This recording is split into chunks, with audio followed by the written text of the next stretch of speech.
Welcome, and let's provision a Splunk cloud instance. First of all, go to Splunk.com and then click on Free Splunk. And if you don't already have a Splunk account, you'll have to create one.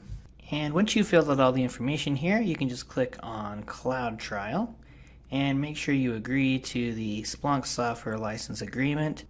And of course, verify that you are not a robot. If you are a robot, you probably shouldn't have enrolled in this class. And setting up our account.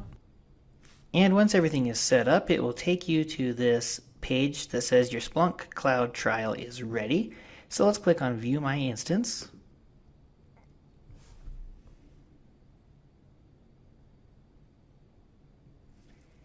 And more terms of services to accept. And here it is, our fully functional Splunk Cloud trial. Thank you for joining me in this video. In the next few videos, we're going to install Splunk on various platforms. Welcome, and let's provision Splunk on Microsoft Azure. And on Microsoft Azure, it's really quite easy. We just go up here to create a resource. It will open up the new resource blade, search for Splunk, and choose Splunk Enterprise. And read that if you want. Select a deployment model. We'll use Resource Manager. That's the only one available.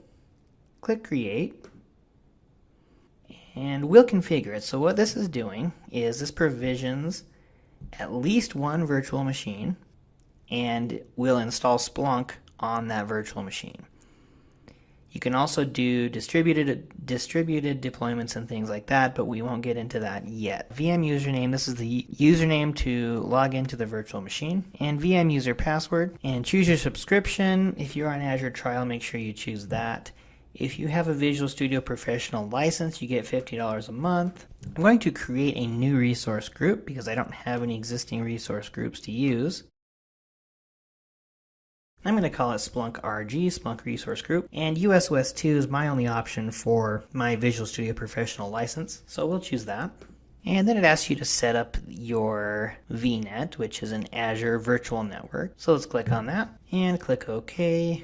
We can keep the defaults there. And now configure subnets. Azure by default wants to put the search head and the indexer in different subnets. This is, of course, for a distributed deployment because in a small departmental deployment, the search head and the indexer might be the same machine. But for right now, let's just use the defaults that Azure has and click OK. And then click OK. And here we do a Splunk deployment type. We can do a single node, which is a departmental deployment, or we can do a cluster, which is a distributed deployment, like a small enterprise or large enterprise deployment. Right now, let's just do a single node and click OK. And we'll need a DNS domain name for Splunk. And the Splunk admin password. Create whatever you want.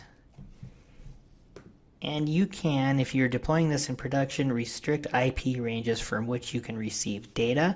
For this test deployment, I'm just going to open it all up to receive data from anywhere. Click OK. And it will run the final validation. If everything looks good, click OK and click Create, and it'll take a few minutes to deploy. And we can check on our deployment progress by clicking on this little bell icon up here, and it will show us exactly what it's doing and at what stage it's at the deployment. And when it's done, we can click on Resource Groups here and bring up the Resource Group blade, and we can see that Splunk RG Resource Group that I created. And let's click on that and see everything that's inside that resource group. We have a public IP, a virtual network, a virtual machine availability set, a standalone NIC for the virtual machine, a network security group, and a standalone VM. This is where Splunk is actually installed. And let's take a look at the standalone VM. And we have a public IP address right here. And we also have a DNS name now. By default, Azure wants us to use the DNS name to connect to our Splunk instance. So we'll copy that, open up a new browser tab, paste. Now this Azure marketplace instance actually forwards the port for us. So all we need to do is put HTTPS in front of this URL.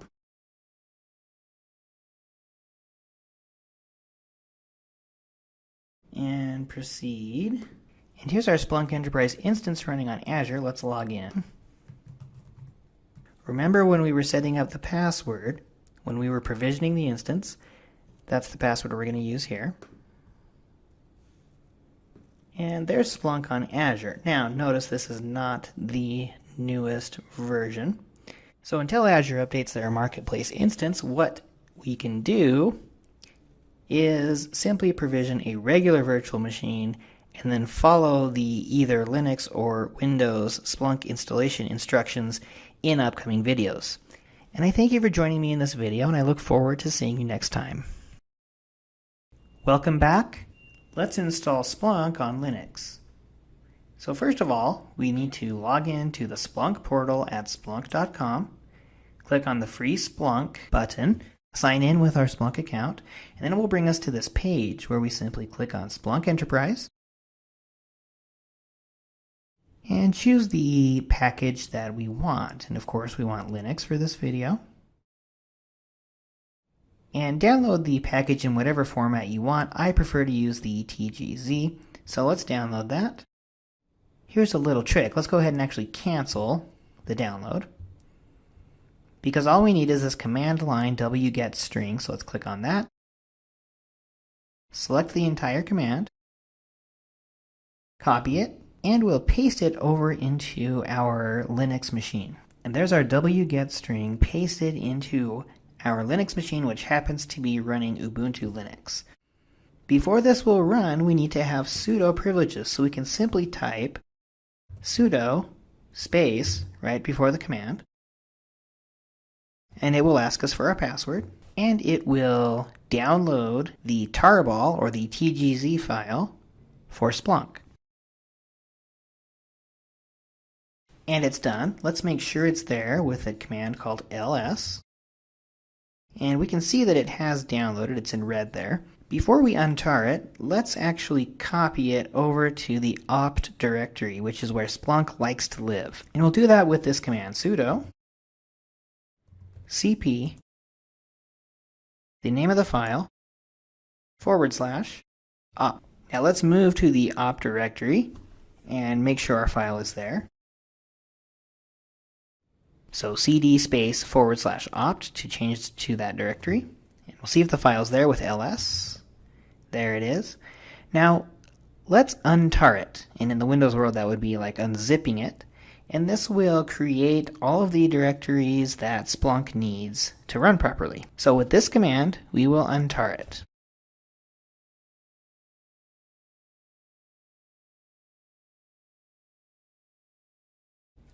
And as you can see, it goes through and unpacks everything and creates all the directories that Splunk needs.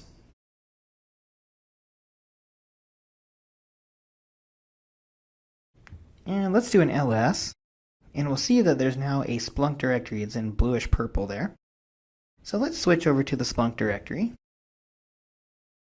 And let's make sure all the directories that we expect are there. So there's bin, etc, include, lib, so everything that we expect there to be is there, which is good. But Splunk is not currently running, it's just installed. So let's switch to the bin directory, and we'll do this command to start Splunk. Sudo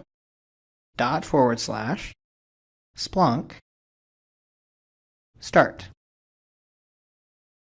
Now, before you push enter or return here, make sure you do this switch, -- accept - license. That way you won't have to read the entire terms of service before you accept the license. Now it's going to ask for a password for the admin account, so just make one up or use whatever you want. And now it says Splunk is running, so we can verify that by going to the IP address of our Linux machine, :8000. So we'll open up our browser again, go to the IP,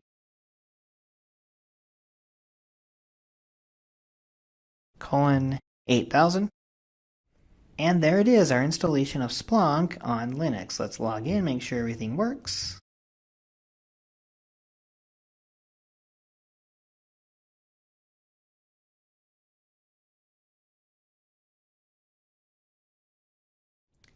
And there we go. And I really thank you for joining me in this video. I look forward to seeing you in the next video.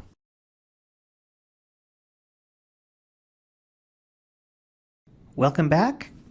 Let's install Splunk on Windows. And yes, I know I'm using Microsoft Edge here, but that's because this is a clean Windows 10 installation. So we'll simply go to Splunk.com and log in with our account and click on Splunk Enterprise.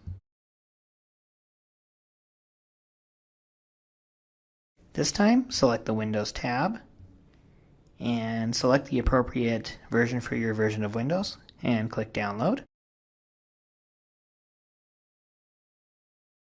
And we will run the file.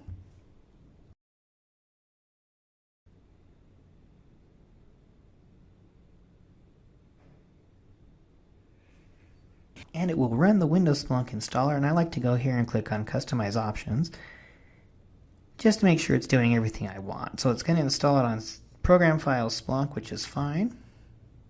And choose the user ID that you want it to run as. Now, if you're in a corporation where you are using domain credentials, be sure to select domain account, especially if you have a service account set up specifically for Splunk. But for this lab, I'm just going to use local system. Click Next. And it's going to ask for a password. And OK, create a start menu shortcut. Click Install.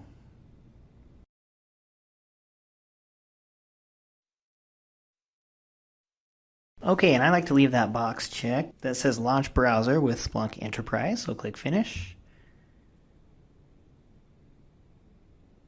And as you can see on the URL, it says localhost 8000. That's because we're on this same box. But if you wanted to access it over a web browser outside of this box, you would just do the IP address or the host name of the box and then :8000. So let's log in.